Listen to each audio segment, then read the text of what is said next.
안녕하세요. 코하 투더골드문 진행의 이정원입니다. 시장이 전반적으로 하락세를 향하고 있습니다. 하지만 미국의 한 주간 실업수당 청구 건수가 3주 동안에 처음으로 감소를 했습니다. 이러한 것들을 보게 되면 연준에서 좀 금리 인상 속도를 늦출 수 있다는 전망도 제기되는데요. 이런 상황에서 우리가 어떻게 투자 전략 세워보면 좋을지 오늘 전문가님들 모시고 얘기 나눠보도록 하겠습니다. 먼저 우리들의 코인을 지켜주시는 코인가드님 모셔볼게요. 안녕하세요. 네, 안녕하세요. 네, 반갑습니다, 여러분. 여러분들의 든든한 코인 보디가드, 코인가드 전문가입니다. 자, 시장이 좀 많이 갑자기 빠졌죠. 우리들 뭐 공든탑이 무너진다 이런 말이 있는데 힘들게 이렇게 10%, 뭐 15% 이렇게 익절을 해왔지만 한 번에 이렇게 무너지는 경우가 비트코인 시장에서는 허다하게 일어납니다. 그래서 이럴 때일수록 여러분들 당황하지 마시고요. 우리가 이제 비트코인에 뭐 투자를 하든 뭐 알트코인에 투자를 하든 포트폴리오 비중 관리는 여러분들 필수라고 좀 말씀드리면서 너무나 이렇게 뭐 큰 하락이 나왔지만 여기에 우리가 지금 포기하고 또 뭐 안주하고 좀 그럴 상황은 아니라고 보고 지금 현 상황을 여러분들 정확하게 지켜보시고 이따가 이제 우리가 여러 가지 이야기들 자료 준비 많이 해왔으니까 그거를 토대로 여러분들 투자를 하시는데 좀 좋은 투자 인사이트를 수더골드문 끝까지 시청하시면서 받아가셨으면 좋겠습니다. 네, 지금 잠시 하락했지만 또 이번 기회에 포트폴리오를 정리하면서 투자 전략 세워보시는 걸 추천드리겠습니다. 계속해서 저희 비트필승님 모셔볼게요. 필승, 안녕하세요. 네, 안녕하세요. 이제 뭐 우리 FOMC 결과 있고 나서 지금 뭐 비트가 미니 불장까지 기대하고 있던 시장 속에서 우리 지금 뭐 몇 주 선상 올랐던 한 주 선상 올랐던 이 상승폭을 단 이틀 만에 2, 3일 만에 지금 뭐 과대 낙폭을 보이면서 지금 뭐 시장 불이 꺼지는 것은 아닌가 우려성을 가지고 계실 것 같습니다. 일단 현재 흐름까지는 추가적인 악재가 있기 전까지는 이제 건강한 조정세라고 보여지고 있고 오늘 웬만하면은 이제 3,100선 다시는 이제 지금 뭐 한번 뚫렸지만 유지해줄 가능성이 크다라고 보여지고 있으면서 하루하루 일희일비하지 마시고요. 일단 이번 주말까지는 적어도 이제 관망세 유지하시면서 어떠한 포지션을 가지셔야 되는지 그리고 어떠한 지표를 눈여겨 보셔야 되는지 추후에 이제 썰전에서 말씀드리도록 하겠습니다. 오늘도 좋은 정보 잡아가시면서 영상 끝까지 시청하시길 바라겠습니다. 네, 이런 장에서 급하게 매매하지 마시고 저희 투더골드문 계속 주시해 주시면 좋을 것 같습니다. 저희는 코인 소식 이어서 볼 텐데요. 저와 같이 화면 보시겠습니다. 네, 미국 하원 의원에서 채굴업체의 작업 증명 환경 관련 정보를 요청했습니다. 네, 다음으로 캐나다가 암호화폐 거래소에 투자자 보호 서약서 제출을 의무화했습니다. 네, 유럽중앙은행이 CBDC가 현 통화 시스템 지속 보장하는 유일한 솔루션이라고 전했는데요. 뭐 유럽중앙은행이 이렇게 CBDC를 언급을 했습니다. CBDC와 또 양자 컴퓨터, 우리 비트필승님이 가장 좋아하는 분야 아닐까 싶은데 이런 유럽중앙은행의 발언 어떻게 보시나요, 필승님? 네, 지금 뭐 매우 좋은 모습이라고 말씀드릴 수 있겠는데 제가 이제 CBDC 이제 디지털 화폐 관련돼서 여러 번 언급을 드렸었습니다. 물론 이제 먼저 정리를 해서 말씀을 드려본다면 디지털 화폐가 이제 작년 한 해 이제 많은 국가들에서 이제 시행착오를 겪고 이제 막 개발 착수에 임했다. 진행 중인 뭐 중국 같은 경우에서 만들어내고 이제 보편화 과정을 거쳐 나가고 있는데 사실 이제 전 세계적으로 이제 보편화되기 위해까지는 아마 현재 시점으로서는 적어도 이제 5년 정도 걸릴 것으로 예상이 되고 있습니다. 그래서 단기적으로 우리 암호화폐 시장을 끌어올릴 만한 호재 이슈는 아닐 수 있더라도 장기적으로는 꼭 앞으로도 계속적으로 눈여겨 보셔야 될 이슈가 되겠는데 기사 내용처럼 우리 어떤 하나의 해치 수단으로서 이용될 수도 있겠습니다. 제가 조금 더 정확하게 말씀을 드려본다면 암호화폐가 즉각적으로 이제 화폐를 대체하는 어떤 수단으로서 활용보다는 아마 이제 우리 CBDC 디지털 화폐 이제 중국 같은 경우에는 CNDC라고도 하고 있는데 그 중간 다리 역할 그러니까 스테이블 역할을 할 수 있는 중간 다리 역할이 우리 암호화폐의 활용도로 이어질 가능성이 크다라는 것입니다. 그래서 우리 암호화폐 시장이 이걸 보고 나서 단기적으로 올라갈 것 같으니까 지금부터 중장기적으로 들어가겠다 이러한 관점을 가져가시라는 것이 아니라 어느 정도로 아무래도 어느 정도로 이제 어느 국가에서 먼저 선점을 하고 기축통화 그러니까 지금 현재는 달러지만 기축통화를 어느 나라가 이제 디지털 화폐에서 자리매김을 가져 나갈 것인지 이와 더불어서 향후에 뭐 이제 10년 뒤일지 7년 뒤일지 뭐 알 수 없더라도 뒤에 우리 이제 앵커님이 말씀해주신 것처럼 이제 양자 컴퓨터까지도 연결고리 지점이 다 이어져 있습니다. 그래서 암호화폐 시장을 바라보신 투자자라면 꼭 이 디지털 화폐를 눈여겨 보셔야 되겠고 지금같이 이렇게 수면상에서 요새는 조금 뜸하긴 했었는데 이렇게 CBDC에 관련된 어떤 언급이 나올 때마다 어느 정도로 지금 우리가 유추해 볼 수 있는 그러니까 어느 정도 발전해 나가고 있는 유추해 보시면서 거시적인 경제를 같이 지켜보시면 좋을 것 같습니다. 네, 마지막 소식 같이 보겠습니다. 위메이드가 두바이 지사를 설립합니다. 올해 해외 지사 설립에 박차를 가할 것이라고 하는데요. 지금 코인 회사에서 많이 두바이에 지사를 설립하고 있는 것 같습니다. 여러 회사들을 좀 알고 있는데 이런 것들이 두바이에 좀 어떤 의미가 있는지 또 위메이드가 이렇게 두바이에 지사를 설립하면서 우리가 또 위믹스까지 뭐 같이 좀 상승을 할 수 있는지 궁금한데요. 코인가드님. 지금 위믹스, 위메이드 얘기가 많죠.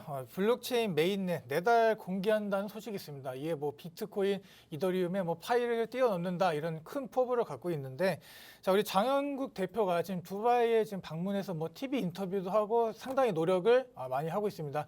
이렇게 그 기업의 총수가 나서서 이런 코인 띄우기를 한다. 여러분들 이런 걸 좀 잘 기억해 두시면 좋을 것 같고, 이런 중동 지역 같은 경우는 현재 암호화폐에 대한 상당히 친화적입니다. 친화적이고 이 성장 잠재력을 좀 보하고 있다. 그리고 또 뭐 정부 자체에서도 굉장히 우호적으로 지금 하고 있기 때문에 우리가 위믹스 코인 현재 지금 오늘 차트로 보면은 3,300원대를 유지하고 있는데 아직까지 상승 동력 아직 시작도 안 했다라고 보고, 특히나 안티가 많은 코인입니다. 위믹스 특히나 이제 하락이 많이 내려왔기 때문에 뭐 엑시인피니티나 이런 게임 산업들 코인들에 대한 안티가 많은데, 우리가 좀 더 아직까지는 이 위믹스 코인이 이 위메이드사가 그들이 준비하는 그런 게임 파이나 그런 것들을 결과를 보여주지 못했기 때문에 아직 이런 상황이 일어나는 거지, 결과를 보여주고 좋은 좀 실적이 나온다 그러면 단연코 같이 올라간다, 이렇게 좀 말씀드릴 수 있겠습니다. 네, 이렇게 오늘의 코인 소식 전문가님들과 같이 살펴봤습니다. 항상 시장에 어떤 이슈와 호재들이 있는지 저희 투더골드문과 함께 해주시면 좋을 것 같습니다. 저희는 계속해서 썰전 코너 이어갈 텐데요. 오늘 주제는 바로 비트코인 단기적으로 무너지는 시장 속에서 대응책에 대해서 좀 얘기 나눠보도록 하겠습니다. 우리가 지금 조금 단기 하락이 보이고 있는데 이런 상황에서 어떤 이슈를 좀 체크해봐야 될까요, 필승님? 네, 지금 이제 많은 분들이 오늘도 그렇고 이제 특히 오늘처럼 이제 과대 낙폭을 보일 때 지금 어떤 이유 때문에 떨어지는 건가요? 라고 많이들 여쭤보십니다. 그래서 그런 이유점을 찾으려고 하는 모습은 좋은 행태는 맞습니다. 근데 무조건적으로 이유가 있지만은 않습니다. 그렇죠? 일단 제가 바라보고 있는 이제 연결고리 지점은 아무래도 이제 지금 이슈도 같이 설명드릴 건데, 일단 현재는 건강한 조정세가 맞습니다. 여러분들이 우리 일단 미니 불장까지 예측할 정도로 왜 좋았냐?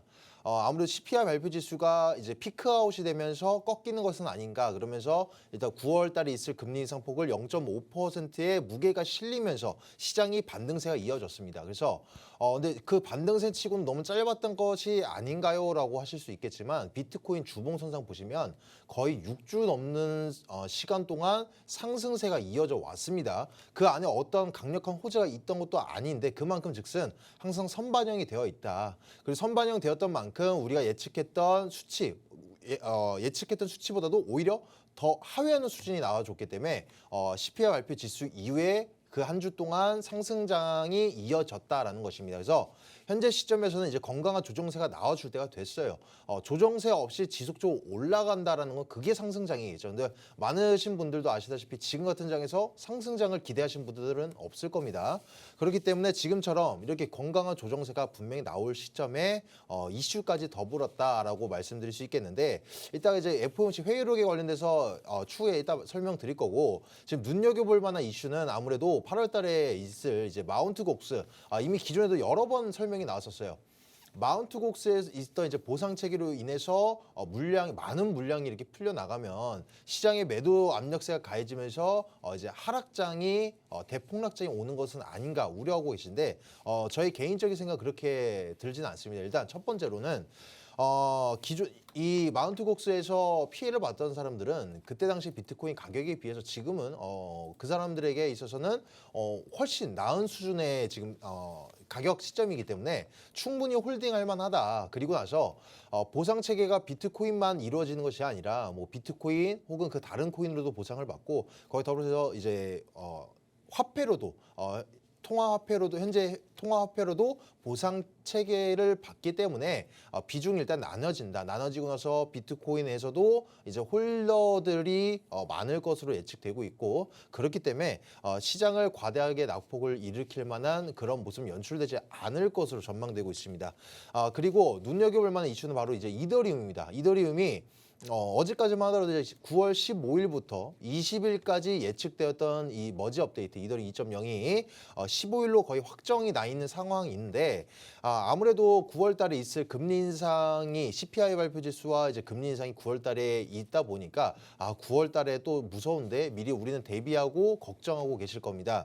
근데 여기 있어서 시장 만약에 예상에서 엄청나게 상회하는 수준의 뭐 인플레이션 수치가 나온다라던가 금리 인상 폭이 뭐 1% 나온다라던가 이런 모습이 아니라고 한다면 오히려 이더리움의 이제 연기가 되지 않고 무산되지 않는 이상은 오히려 시장을 끌어올릴 수도 있겠습니다. 왜냐면 이제 이더리움은 여러분들도 아시다시피 암호화폐 시가총액의 2위이고 또 우리 알트코인들 중에서는 대장이죠. 그리고 대다수의 많은 알트코인들이 이더리움 기반의 블록체인을 이용을 해서 만들어내다 보니까 이더리움의 가격이 분명히 시장 끌어올릴 수 있는 어떤 촉매제 역할이 될 수도 있다라는 겁니다.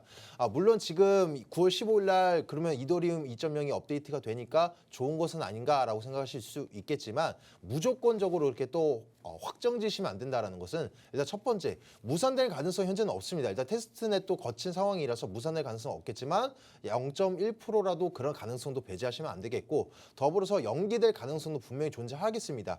그리고 연기가 되지 않는다라고 하더라도 이게 엄청난 우리가 봤을 땐 단순히 이제 채굴 증명 방식에서 이제 작업 증명 방식으로 바뀌는 거겠지만 이 엔지니어 기술자 분들 입장에서는 이것은 메인넷을 만진다는 것 자체가 엄청난 고기술력이고 없던 기술력을 또 지금 우리 블록체인 기술 자체가 만들어진 지 얼마 안 됐습니다. 근데 이 시장에서 업데이트 그것도 대업데이트를 진행하는 이런 과정이 사실 쉽지 않기 때문에 단기적으로 9월 15일 날 모든 것이 끝나는 것이 아니라 앞으로도 지속적으로 이 업데이트 내용이 앞으로도 이제 향후에도 계속적으로 진행될 것으로 예측되고 있기 때문에 이러한 것도 이제 선반영되면서 시장을 끌어올렸다가 오히려 발표 시점에서 눈여겨볼 만한 기대했던 만큼 어떤 업데이트 내용이 보이지 않는다라고 한다면 오히려 발표 시점에서는 악재로서 작용될 수도 있으니까 이 점 꼭 유의하시면서 9월과 이더리움 이걸 같이 접목시키시면서 시장 관점을 바라보시는 것이 좋겠다라고 말씀드리도록 하겠습니다.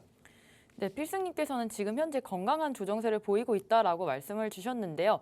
사실상 8월에 마운트곡스의 보상 체계가 이뤄지면서 이제 실제로 많은 물량이 떨어지는 것 아니냐, 시장이 좀 많이 풀리는 거 아니냐 해서 걱정하시는 분들 많으실 텐데 아무래도 보상 체계 시스템이 또 다른 부분도 있고요. 그 비트코인을 바꿔서 또 홀딩하시는 분들도 많을 거기 때문에 그러한 물량들은 시장에 많이 나오지 않을 것이라는 말씀 주셨습니다. 또한 9월에 이더리움 머지 업데이트가 9월 15일에 좀 확정이 되었는데요. 이 부분 조금 시장의 호재로서 작용을 할 수도 있는 부분이기 때문에 계속해서 시장 집중하시면 좋을 것 같습니다. 그렇다면 이렇게 계속해서 하락세가 나왔는데 어떻게 보면 추세선을 좀 이탈했다고 볼 수 있겠습니다. 지금 이 부분 단기적인 하락일까요, 코인가드님?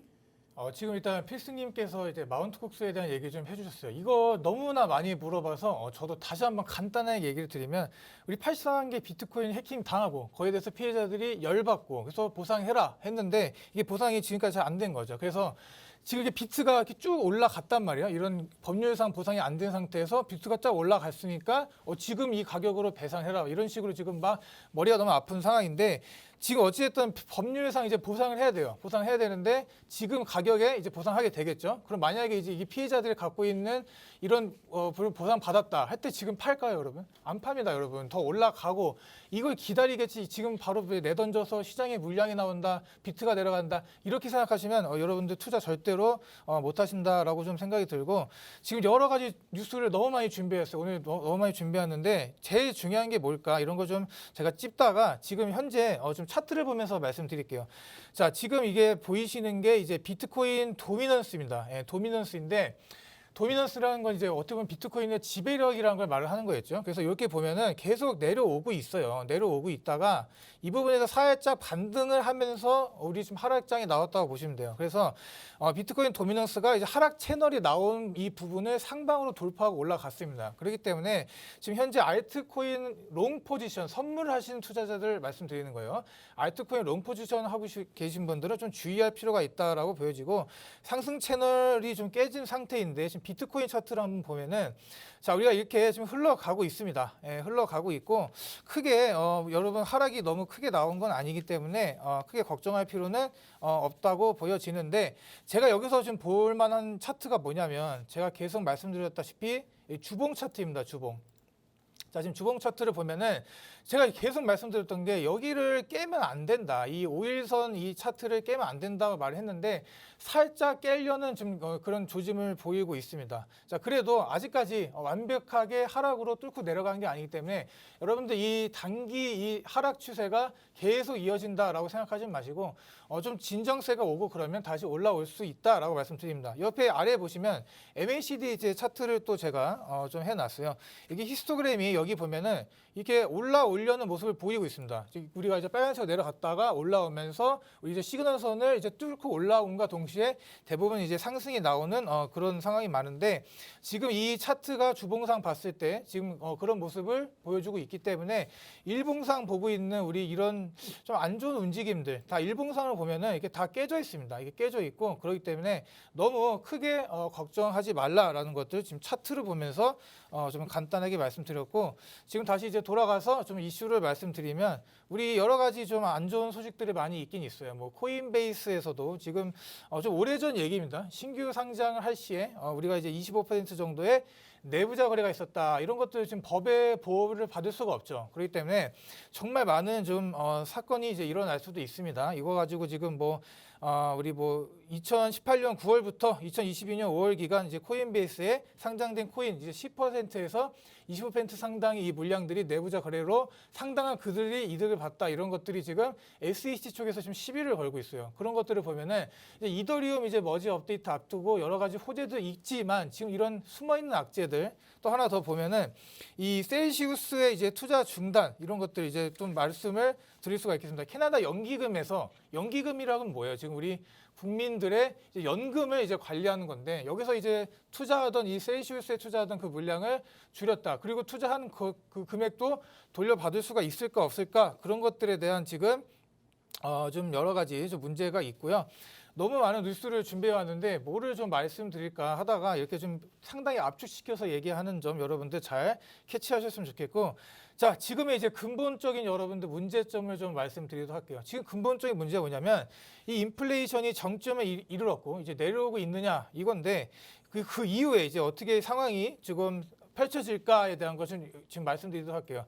지금 이렇게 미국 자체가 극복할 만한 상황인가 아닌가를 여러분들 잘 보셔야 됩니다. 미국이 이 상황을 잘 극복하게 되면은 뭐 우리들 이제 코인들 계속 올라갈 수 있겠고 주식도 마찬가지로 좋은 움직임을 볼 수 있는데 지금 이렇게 이더리움 또 우리 이더리움 클래식의 어떻게 보면 이제 랠리가 펼쳐질 이런 상황에도 미국의 투자자들 보면은 공매도가 많이 증가를 했습니다. 그런 것들을 보면은 이 이더리움 또 포스 전환이 9월 중순까지 어떻게 보면 된다고 이제 지금 비타리 프트린이 얘기를 하고 있는데 시간적으로 좀 촉박할 수도 있겠다. 또 여기에 지금 코인베이스는 또 거래 중단까지 했습니다. 이렇게까지 할 필요가 있나 좀 생각이 드는데 지금 막판 이제 승부수를 띄울 좀 방법이 나올 좀 타임이다라고 보여요. 그래서 지금 이제 다들 이제 뭐 바닥이다, 바닥권이다 이렇게 얘기를 하고 있습니다. 여기서 지금 이제 기술적 반등에 쭉 막 50% 사이즈 50%는 점은 찐바닥이라는 걸 여러분들 이렇게 얘기를 하고 있지만 그래도 여러분들 한 파동 더 내려갈 가능성이 현저하게 좀 크다라고 조금씩 제가 좀 남들과는 좀 다르게 이렇게 좀 접근하시는 방식을 좀 택하시길 바라고 지금 같은 경우 이제 주말상에서 여러분들 비중을 좀 줄이고요. 그 포트폴리오를 좀 재구성해서 어떤 코인이 수익이 나고 있는데 지금 수익 나는 코인 별로 없을 겁니다. 오늘 제가 저희도 이제 정해온 방이나 이런 방들에서 급하게 이제 정리를 입절을 하고 나와서 다시 한번 안 올라간 코인 이렇게 뭐 지금 들어가고 이런 식으로 지금 계속 이제 순환식으로 좀 관리를 하고 있기 때문에 이런 포트폴리오 관리 여러분 자체가 하셔야지 여러분들 계좌에 어떻게 보면 큰 피해가 없다 이렇게 좀 말씀드리면서 마무리하도록 하겠습니다. 네, 코인가드님께서는 단기적인 하락으로 볼 수는 있겠지만 다시 한파동 조금 더 떨어질 수 있다라는 관점 주셨습니다. 그렇다면 어제 또 FOMC 회의록이 발표가 됐습니다. 따라서 비트코인 또 동향도 살펴보고 싶은데 비트필승님 살펴보시죠. 네. 그래서 이제 뭐 비트코인 같은 경우에 지금 눈여겨볼 만한 이제 우리 떨어진 이유 명분을 찾아보자고 한다면 일단 그저께 이제 이틀 전이었습니다. 일단 고래들에 있어서 물량들이 이제 거래소로 물량이 이동이 됐다. 그러므로 인해서 안 그래도 제가 아까 말씀드린 것처럼 이제 건강한 조정세가 나올 시점에서 고래들도 이제 일부분이지만 물론 이제 대다수가 아니라 일부분 물량이지만 고래들이 자금 이동이 보였다. 그러면 당연히 우리 투자자들, 투신들, 개인들 입장에서도 공포심에 의해서 지금이라도 정리를 할까 하면서 이제 약수이거나 약손절식으로 나와서 매도를 하셔서 현금하시는 분들도 계실 겁니다. 거기에 더불어서 이제 FOMC 같은 경우에 이번 CPI 발표 지수에 아까 0.5%의 9월달 있을 금리 인상폭이 빅스텝에서 그칠 것이다라고 전망이 짙어지다가 이번 회의록 발표로 인해서 이제 아무래도 이제 연준 입장에서는 아직까지는 이제 인플레이션이 조금 고점을 찍었다 내려가는 모습은 보이고 있지만 아직까지도 이제 전월 대비 계속적으로 올라가는 이런 모습을 봤을 때는 우리들의 기대치에 의하면 아직까지는 너무 고폭 상승이다. 그래서 고금리를 취하는 것을 아직까지는 단행하겠다 이런 식으로 내비쳤습니다. 하지만 더불어서 또 이제 중의적인 얘기까지 표현을 했거든요. 그러면서 긴축 정책의 시간을 조금 늦출 수도 있겠다. 뭐 이런 식으로 얘기를 내비치고 있는 것만큼 아직 확실한 지표는 아닙니다. 그런데 지금 이런 건강한 조정이 나와서 이런 불안성 악재 비슷한 이슈가 나오다 보니까 반영이 돼서 우리의 예측치보다도 하회하는 이제 하락하는 폭을 보이는 것이지 실질적으로 그러면 이렇게 또 여쭤보시잖아요. FOMC 9월달에 이제 0.75% 인상을 한다라고 하면 그때 또 이제 대폭락 오는 건가요? 악재인가요?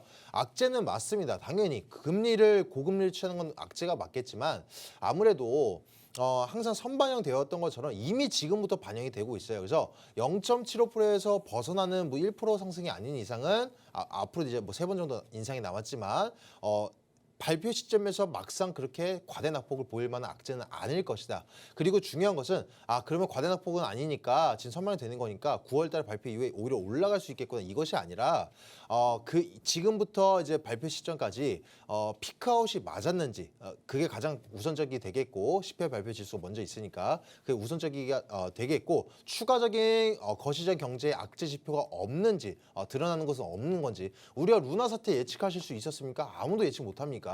물론 이제 우려를 표하는 사람들은 있었더라도 언제 시점에서 이게 터지고 패깅이 깨지면서 과대낙폭 볼지 그 누가 알았겠습니까? 그건 아무도 모릅니다. 러시아 사태도 마찬가지예요. 우리가 처음에 전쟁이 일어날 때도 접경 지역에서 그냥 단순히 원래 있던 이제 뭐 발포 개념이었겠다라고 생각했겠지만 지금처럼 이렇게 장기전 될 거라고 누가 예측했겠습니까? 연준도 예측 못하고 그 누구도 예측을 못했던 것처럼 그런 악재, 큰 거시적 경제 지표만 나오지 않는다라고 한다면 오히려 지금 이런 건강 어차피 조정세 나와줄 때 같이 하락폭을 보였다가 바닥 다시 건강하게 딛고 나서 올라갈 가능성이 있다라고 설명드릴 수 있겠고 그래서 여러분들이 지금 취해야 될 부분은 하루하루 비트코인 차트 보시면서 특히 비트코인 떨어지는데 내가 지금 들어가 있는 종목을 지금 얼만큼 떨어져 이거 뭐하러 봅니까? 의미가 없어요. 예를 들어서 지금 최근에 단기적으로 세력에 의해서 강력하게 올랐다. 뭐 그런 종목이 아닌 이상은 당연히 그런 건 비트의 동향에 맞춰서 움직이지도 않고 개별적인 조정이 오고 개별적인 세력이 어떤 동태 취할지 모를 이런 종목이 아닌 이상은 비트코인의 흐름만 보셔도 용이하니까 굳이 하루하루 몇 프로 빠졌는지 보시는데 무의미하니까 차라리 그 시간에 다른 경제적 지표는 어떤지 눈여겨보시는 것이 오히려 투자하시는 데 도움이 되겠다라고 정리해드리도록 하겠습니다. 네, 또 비트필승님께서 연준이 인플레가 고점을 좀 찍었다고는 봤지만 아직까지는 매우 높다라는 말씀 주셨어요. 또 FOMC 회의록에서 아직 고금리 정책을 계속해서 단행을 하겠다는 말도 했고요. 하지만 또 긴축 정책의 속도를 늦출 수도 있다는 좀 중의적인 표현도 했습니다. 따라서 우리가 비트코인 차트만 볼 것이 아니라 이런 거시적인 상황도 계속 좀 살펴봐야 될 것 같습니다. 회의록이 발표하고 나서 우리가 이런 결과에 대한 방향성을 좀 잡아볼 수 있을까요, 가드님? 우리 이 FOMC 회의록이라는 게 그렇게 뭐 중요하다고 생각은 안 하는데 어제 특히 많은 전문가들, 많은 유튜버들, 뭐 많은 경제 전문가들이 많이 다뤄줬을 거라고 저는 생각을 합니다. 자, 그럼에도 불구하고 또 얘기를 한 이유가 뭐냐면 우리가 이제 뭐 어떤 회의 당일 어떤 기조로 회의를 했고 파월이 어떤 연설을 했고 이런 것보다도 그들이 이제 이 발표하는 이 글자에 대해 여러분들 좀 주목할 필요가 있다고 보는데 말로 표현하는 것과 글로 표현하는 건 다르잖아요. 우리가 누구한테 손편지 주고 그런 이유가 뭐예요? 요즘 잘 안 하지만 그래도 진심이나 이런 것들이 드러나기 때문에라고 생각을 하는데 간단하게 좀 정리를 하면 우리가 이제 우리 환호했던 부분과 우려했던 부분 이 두 가지 정도로 여러분들 제가 좀 나눠볼 수 있을 것 같은데 자 우리가 이제 시장이 좀 환호했던 거 우리 인플레가 꺾여 내려왔다 이렇게 좀 이제 보고요 어떻게 보면 노동시장의 건정성 뭐 신용의 여전한 강세 이렇게 좀 보면서 금리 인상 속도를 조절할 수 있겠다 이런 것들을 제가 딱 이렇게 좀 긍정적으로 좀 봤고 부정적으로 본 거는 시장 전망에 대한 불확실성입니다. 지금 오늘 같은 경우 이렇게 막 하락이 다 나오면서 사람들이 갑자기 이제 며칠간 몇 달간 이제 즐거웠던 모습에 갑자기 이제 찬물을 끼얹는 모습에 많이 놀라셨을 분들도 보면은 이런 전쟁에 대한 인플레 또 러시아의 천연가스에 대한 이런 유럽의 인플레 유럽 지금 CPI가 엄청나게 높게 나왔죠. 그래서 유럽 같은 경우도 지금 제가 이제 유럽에 좀 연고지가 있는데 유럽에서도 지금 상황을 들어보니까 참 어려운 상황입니다. 뭐 물가도 많이 오르고 그런 상황들이 지금 계속 가고 있습니다. 중국의 또 코로나 봉쇄, 또 소비 심리 악화 등 이런 것들을 이제 좀 모아왔지만 평소에 우리가 알고 있던 것들과 크게 차이가 없습니다. 그래서 어떤 걸 좀 이제 말씀을 드릴까 하다가 지금 연준에서 인플레이션을 2%로 이제 목표를 하겠다고 하고 있어요. 지금 갈 길이 너무나도 멉니다. 그래서 제가 좀 생각한 게 연준 자체가 너네들이 원하는 거는 이런 디플레이션이란 경기 침체를 원하는 게 아니라 그냥 인플레가 좀 오더라도 이걸 묵인한다 이렇게 좀 이런 방향으로 가게 될 수밖에 없다고 저는 말씀을 드리고 최종적인 이제 목표 이런 것들 보면은 뭐 고용지수 같은 것도 지금 좋게 나오고 있고 이런 게 내려가야 됩니다. 내려가야 되고 좀 이런 금리 인상의 속도 조절 또 양적 긴축 같은 경우도 계속 지금 가파르게 갈 가능성이 있기 때문에 이 두 가지 방향에 대한 정확하게 반반씩 얘기를 하고 있어요. 참 우리들 투자하기에 너무나도 어렵게 일부러 막 그러지 않나 생각도 드는 만큼 지금 심각한 상황이기도 한데 제가 좀 이제 걱정되는 부분이 뭐냐면 이렇게 당분간 이 수준을 유지하는 상황이 좀 길어질 것 같아요. 그러니까 금리를 이제 계속 올리게 될 텐데 우리가 이제 기대하는 부분이 뭐니까 연말이나 이제 연초나 됐을 때 이런 금리의 계속적인 상승이나 이런 피로감을 덜어줄 수 있게 금리를 인하하는 거잖아요. 그런데 제가 지금 약간 우려하는 거는 이런 금리 인상의 기조를 계속 갖고 가지 않을까라는 그런 좀 우려 상황이 있기 때문에 우리가 이제 금리가 계속 올라가고 막 계속 그러기만 하면 우리 자산시장이 좋을 수가 있겠나요? 없습니다. 그렇기 때문에 요약을 하자면 현재 우리 경기 침체는 계속되고 있다. 이거 만약에 올라간다 하더라도 만약에 이제 악재가 계속 나올 거기 때문에 특히나 우리들은 조심하면서 진짜 이제 상승 동력 받은 알트들 뭐 비트든 알트든 뭐 이더든 조심스럽게 투자를 하실 그런 방법밖에 없다고 보고 지금 이렇게 갈팡질팡한 시장은 계속 상황은 길어질 수밖에 없다라고 저는 판단이 들고요. 연준도 이제 연준 자체도 이런 인플레이션이 해결이 될 것인가 안 될 것인가에 대한 그런 좀 해결 방안도 좀 내놓지도 못하고 그런 만큼 머리가 많이 아픈 상황이다라고 말씀드리고 최근에 이제 최근업자들의 매도세 또 이제 마운트곡수의 뭐 악재라고 나왔지만 제가 이 부분은 크게 신경 쓸 필요가 없다라고 말씀드렸고 자 이제 다행인 거는 그나마 다행인 거는 시장이 이렇게 막 무너지지 않는 거는 이게 하락이 나올 때마다 조금씩 받아주는 물량들이 나오고 있습니다. 자 그런 것들을 좀 보면서 우리가 좀 하면 되고 자 우리 비트코인 시장이 아직 이제 막 크게 좀 상승세로 가려면 많은 성장이 필요합니다. 자 우리 최근에 도지코인만 봐도 도지코인 같은 경우 뭐 도지코인 레이어 2라고 불리는 도지체인이 이제 화제가 되면서 이에 대한 가치 수혜받아서 올라갔죠. 근데 알고 보니까 둘이 상관관계가 전혀가 없었다. 그런 거 보면은 우리가 이제 이 시장 이 파이가 커지고 그러려면 이런 찌라시들부터 뭐 잘못된 뭐 우리 어떻게 보면 이제 디파이 시스템 뭐 말도 안 되는 이자를 받아서 이제 뭐 사기를 치고 그런 것들 자체가 다 깨끗해지고 좋아져야지 우리도 시장이 좀 발전될 수 있다라고 보고 도지코인 참 제가 보고 놀랐습니다. 전혀 관계가 없는 이름인데 이름이 비슷하다 올라간다. 뭐 스트라이크, 스트라티스 이름 비슷하다고 올라간 이런 코인 이런 것들이 조금씩 사라지면서 우리 시장에 좀 발전을 좀 기대해봐야지 우리가 이제 좀 수익을 잘 안전하게 가져갈 수 있지 않을까 말씀드리면서 마무리하도록 하겠습니다. 네, 또 언제부터 저희가 연준에 그런 단어 하나에 집착을 하면서 투자를 했는지는 모르겠습니다만 이런 것들 발언 하나하나에 일희일비 안 하는 마음 가지면 좋을 것 같습니다. 오늘 또 비트코인 단기적으로 무너지는 시장 속 상황 대응책에 대해서 두 분의 전문가님과 얘기 나눠봤습니다. 저희는 잠시 후에 코인스쿨로 돌아오겠습니다.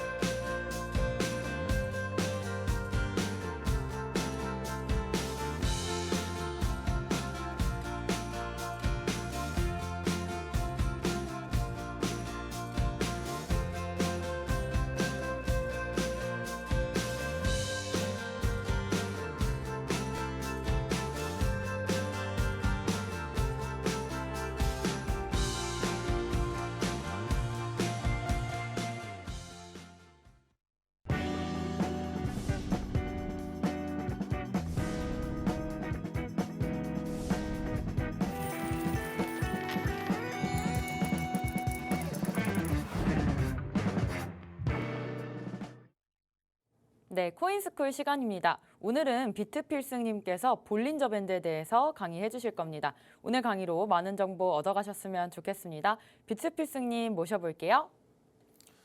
네, 안녕하세요. 2부 강의를 맡게 된 이제 비트필승님이 되겠습니다. 일단 오늘도 이제 여러분들이 활용하실 때 어려운 보조 지표가 아니라 특히 이제 횡보나 약세장을 보일 때 활용하실 수 있는 쉽게 활용하실 수 있는 보조 지표 이제 볼린저 밴드에 대해서 말씀을 드릴 건데요. 그 전에 앞서서 이제 막 차트적인 지표만 보면은 사실 지겹거든요. 그래서 오늘도 좀 재미난 이제 우리가 눈여겨 보실 만한 우리 한국 경제와 비슷한 이 나라에 대해서 한번 알아보도록 해보겠습니다. 룩셈부르크라는 나라 이제 우리 그 동료인가요? 그 노래 가사에서 들어간 나라인데 저도 사실 이 나라에 대해서 그렇게 잘 알진 못했었습니다. 근데 금융 강대국이다. 이 정도만 조금 아시는 분들은 금융 강대국이다. 이 정도만 아시겠지만 우리나라랑 어떤 부분이 비슷하냐? 우리나라는 산유국이 아닙니다. 그렇죠? 그리고 우리나라는 이제 공부를 해야지만 먹고 살 수. 그러니까 우리나라는 어릴 때부터 왜 초등학교 때부터 막 이제 공부하냐? 왜? 우리나라는 먹고 살기 위해서는 결국에 똑똑해질 수밖에 없습니다. 그래서 이 나라도 비슷한데 우리나라는 삼면이 바다로 이어졌다라고 한다면 룩셈부르크 같은 나라는 이제 바다가 없고 삼면이 이제 강대국으로 둘러싸여져 있습니다. 이제 나라 크기 같은 경우에는 뭐 제주도의 면적 뭐 1.4배 정도 이 정도로 정말 작은 나라인데 인구 수로 따지면 60만 명. 그 중에서도 이제 외국인 수가 정말 많습니다. 일단 제가 이 나라를 깊이감 있이 설명드리기 앞서서 이제 우리 우주 자원을 채굴하는 기업이 최초로 지금 나온 지 얼마 안 됐는데 그 기업 같은 경우에 조금 생소하실 겁니다. 나중에는 이제 경제적으로 이제 세계적으로 조금 커질 수 있는 기업이라고 생각이 되어지고 있는데 어느 나라나 자원에 있어서 자원이 이제 풍부한 나라도 있고 우리나라처럼 좀 저조한 나라도 있겠지만 그 자원이 어찌됐건 무한하지가 않잖아요. 유한하다 보니까 언젠가는 고갈나게 되어 있습니다. 그래서 우리가 물론 이제 환경을 생각해서도 있겠지만 지금 신재생 에너지로 넘어가는 이유도 그거겠죠. 그런데 그 이제 우주자원 채굴하는 기업이 참 재밌는 게 그 이제 공동 설립자 중에 한 명이 이제 제임스 카메론이라고 그래서 여러분들 아시는 그 아바타 영화의 감독이 되겠습니다. 그 영화 내용에서도 보시면 아시다시피 그 이제 자원을 채굴하기 위해서 이제 뭐 전쟁을 벌이고 그런 내용인데 실질적으로 뭐 이행하기 위해서 나가고 있는데 왜 그거랑 룩셈부르크랑 어떤 연결고리 지점이 있냐? 바로 이제 기업의 최대 주주가 바로 이 룩셈부르크로 되어 있습니다. 룩셈부르크는 이제 문화적인 차이와 이제 정치적으로는 조금 차이가 있겠습니다. 문화적으로는 조금 보수적이고 이제 기업적으로는 이제 정치적으로는 조금 개방적인 정책을 펼치고 있는 나라가 되겠습니다. 조금 재미난 얘기를 말씀드려 본다면 이 나라가 최초적으로 안락사라든가 이제 동성애 간의 뭐 결혼도 허용하는 그런 나라가 되겠는데 최초로 이제 한국의 정상인이 그 이제 합법화가 되면서 동성인과 결혼했던 그런 이력이 있는 나라가 되겠습니다. 아무튼 그래서 이제 한마디로 룩셈부르크 나라를 말하면 소국이자 부국이다라고 정리를 해드릴 수가 있겠는데 일단 방금 말씀드린 땅덩어리도 작아요. 그리고 인구수도 작아요. 근데 어떻게 부국이 됐을까 알아본다면 일단 자원도 없는 상황에서 이 나라에 대해서 이제 이득을 취하기 위해서는 상당한 혜택을 주면서 기업과 고인력 인재들을 끌어오기 시작을 합니다. 기업들 입장에서 이제 세금도 면제를 해준다라든가 이런 이득점을 주면서 자신들의 나라로 기업들을 설립하게끔 넘어오게끔 만들어요. 그럼 나라에서 세금을 안 걷는데 어떤 이득이 있을까? 뭐 세금을 걷는 데는 사실 명분이 여러 가지가 있기 때문에 우리나라에서 너네들 기업 이제 좋은 기술력 갖고 있는 너희들이 기업을 설립하면 그 안에 우리 자국민들을 노동력으로 착취해서 그에 따른 임금 거기에 따라 또 세금을 거둘 수 있기 때문에 사실 이제 룩셈부르크 나라에서는 잃을 게 없는 구조가 되겠습니다. 일단 그리고 일단 룩셈부르크는 일단 흔한 빚조차 없습니다. 일단 GDP 지수를 보시면 유럽에서는 거의 최강이에요. 그 정도로 엄청난 나라인데 이런 생각을 가지신 분들도 있을 겁니다. 인구수가 적다 보니까 몇 안 되는 부자들이 있기 때문에 1인당 GDP가 높은 것이 아니야라고 생각하시는 분들도 있겠지만 그게 아니라는 점. 일단 최저임금 자체가 높습니다. 그리고 어릴 때부터 이제 뭐 3기 국어를 시작을 한다라고 해요. 그만큼 이제 우리나라처럼 비슷하게 공부에 대한 압박이 엄청납니다. 그리고 아까 말씀드린 것처럼 이제 그렇죠. 그렇게 되겠고 일단 이 나라가 부국이 되는 이유 그러니까 우리나라도 마찬가지고 대다수의 모든 특히 이제 신용이 좋은 나라들은 그 신용을 이용을 해서 경제를 부국을 일으킨 데 활용을 하고 있습니다. 그렇죠? 그래서 우리들은 외환 의존도가 높을 수밖에 없고 외환 보유액을 지속적으로 높여 나갈 수밖에 없는 이 사업 구조에 있는데 이 룩셈부르크 나라는 그 흔한 빚조차도 없는 나라가 되겠습니다. 그래서 빚이 없다는 게 이 나라에서 어떤 부분이 좋냐라고 설명을 드려본다면 빚이 없다는 건 그만큼 이제 나라의 경제 위기가 닥쳤을 때 그 신용을 이용해서 위기를 대처할 수 있는 능력까지 갖춘 나라다. 정말 훌륭한 나라라고 볼 수가 있겠습니다. 일단 맨 처음에 이 나라 같은 경우에 이 나라에서 이제 철광이 나고 있다 보니까 철강 산업으로 진행을 해서 먹고 살다가 그 다음에 이제 금융으로 넘어가기 시작합니다. 근데 금융으로 넘어가기 위해서는 아까 말씀드린 것처럼 룩셈부르크라는 나라가 이렇게 있다면 주변에 이제 뭐 프랑스, 뭐 벨기에, 뭐 이 옆에는 뭐 다른 나라 이렇게 금융 강대국 독일까지 있는데 이제 뭐 세계 GDP 지수가 뭐 7위, 뭐 4위 이런 강대국이 있다 보니까 금융에 대한 수요도가 높다 보니까 어떻게 될까요? 그래서 이 중간다리 역할인 이 나라가 예를 들어서 이제 농업이나 이런 거를 진행하기 위해서는 예를 들어 농업을 진행하기 위해서는 큰 땅덩어리가 있어야 되고 그만큼 노동력 인구수가 필요해야 되는데 그 말은즉슨 그러니까 큰 땅이 있고 노동력이 많아야지만 그에 따라 이제 수익 구조, 이득 구조가 나는 상황인데 방금 말씀드린 것처럼 나라가 적고 인구가 적다 보니까 그런 농업을 진행할 수가 없겠죠. 그래서 이런 금융, 물론 이제 세금이나 수수료가 들긴 하지만 주변에 이런 이제 GDP 지수가 높은 강대국이 있다 보니까 금융에 대한 이제 수요도가 높아서 그 문제점을 해결해주는 이런 틈새 시장을 노린 나라가 되겠습니다. 기존에 이제 금융 강대국인 미국이나 영국에 맞서서 이길 수는 없겠죠, 당연히. 그래서 그 틈새 시장을 노렸는데 그 틈새 시장을 뭐로 노렸냐? 바로 이제 프라이빗 뱅크라 그래서 너의 나라들이 그러니까 한마디로 탈세를 하더라도 우리들은 너의 비밀을 보장을 해주겠다 이겁니다. 근데 현재 시점에서 왜 이것까지 알아봤냐면 지금 이제 2008년 이후로 금융 위기가 전 세계적으로 넘어오면서 금융에서도 얘네들도 이제는 다른 나라들도 눈 감아주다가 이제 너희들도 이제 조금 앞으로는 어떠한 기업이 이제 어디다가 자금을 활용했는지 보고서를 작성을 해라 뭐 이런 식으로 얘기를 내비치다 보니까 금융도 계속적으로 갈 수는 없겠다. 아까 말씀드린 것처럼 룩셈부르크라는 나라는 정치적으로는 개방되어 있습니다. 그래서 진보적입니다. 그래서 금융에서 이제 넘어갈 다른 수단을 찾아 나가고 있는데 이 안에 분명히 암호화폐에 대한 부분도 적용될 거라고 저는 생각하고 있습니다.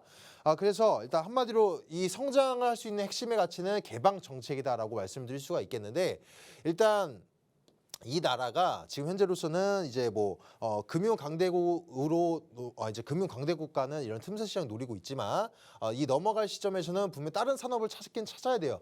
그리고 위기 의식이 있습니다. 이 정부 정책 관리인들은 위기 의식이 있어요. 왜냐하면 자신들의 자원이 없다 보니까 분명히 넘어갈 부분에 있어서는 어떤 걸 진행을 해야 되는데, 그래서 아까 말씀드린 것처럼 우주, 광물, 채굴 산업에 관련돼서도 이 나라가 지금 최대 주주로 있다 이겁니다.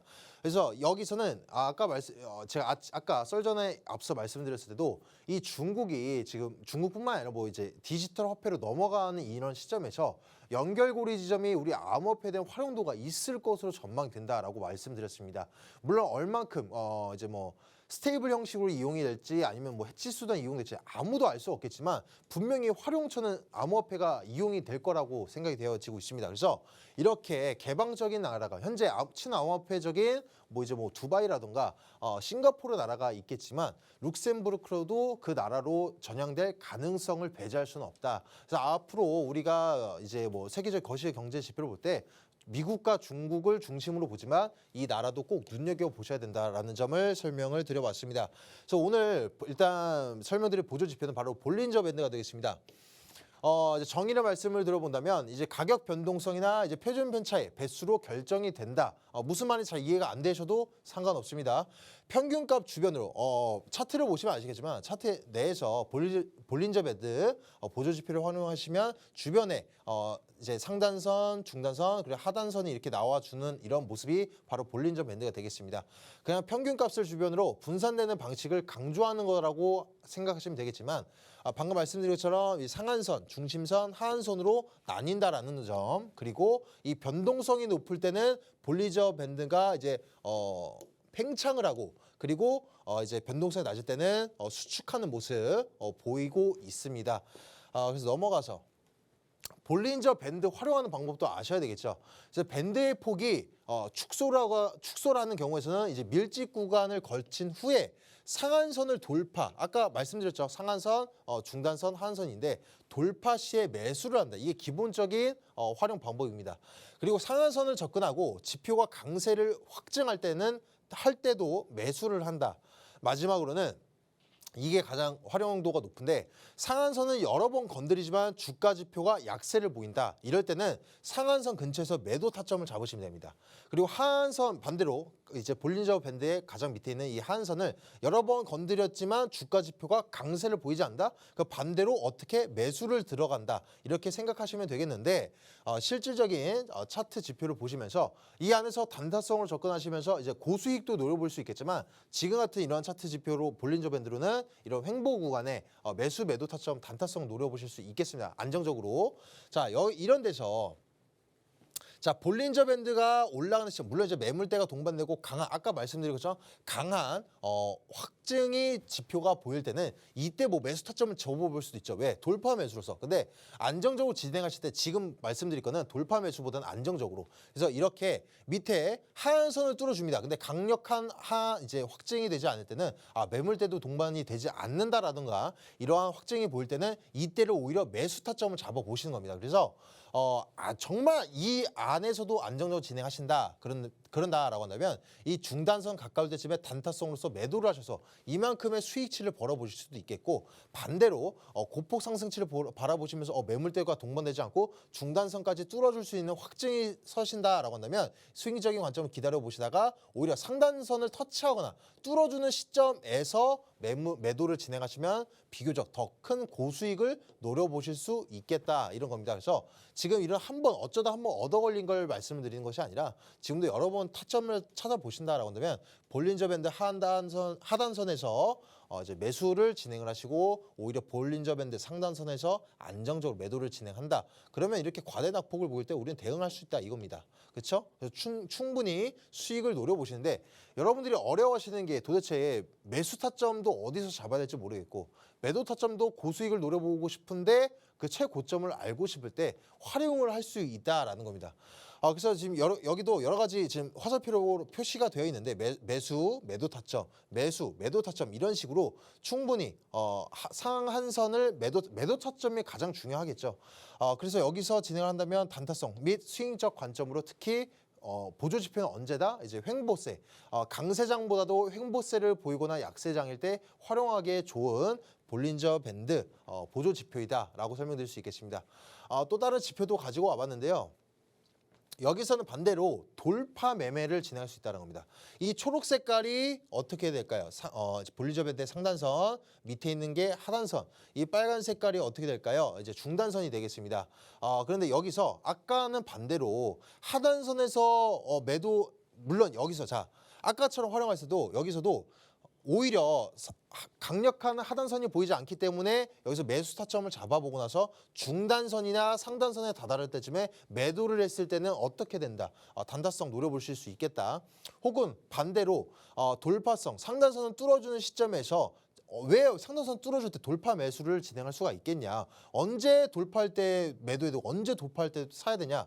지금 보시면 응축해져 있는 모습이 보이실 겁니다. 볼린저 밴드 그렇죠? 수축해 있는 모습이 보이고 있는데 이 안에서 횡보세를 보이고 있는데 중단선에서 안착까지 해주는 모습이 확인이 됐습니다. 그래서 아직도 아이러니하다. 만약 매물대가 동반되지 않고 아이러니하다. 물론 이때 매수하실 수도 있겠지만 아이러니하다. 잘 모르겠다. 그건 돌파되는 강한 추세를 확인을 했을 때 이때 매수 타점 잡아보고 나서 다음날 오버나이너 관점 혹은 이제 그 이상 뚫어주는 관점을 봤을 때 매물대가 동반이 될 때까지는 우리가 매도 타점을 잡아보시면서 고수익을 노려볼 수 있는 이런 돌파성 매매 돌파로도 매수가 가능하겠다. 그게 바로 우리 볼린저 밴드의 활용도가 이렇게 많다라는 점을 알려드려 봤습니다.